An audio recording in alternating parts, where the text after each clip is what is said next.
अब आगे के लिए काबिज साहब में मुख्तसर कलाम पेश करें, समझ रहे हैं आप। 4 मिसरों से अपनी बात का आगाज़ करता हूँ। एक दुआ माने या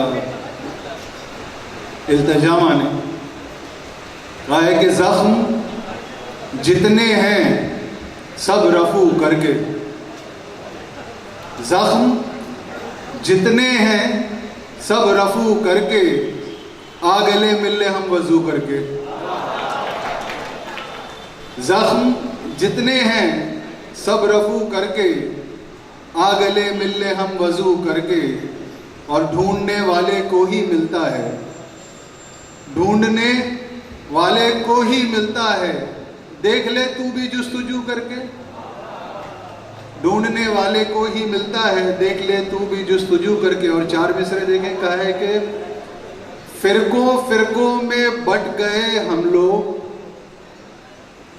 फिरकों फिरकों में बट गए हम लोग, और गिनती में घट गए हम लोग। फिरकों फिरकों में बट गए हम लोग, और गिनती में घट गए हम लोग।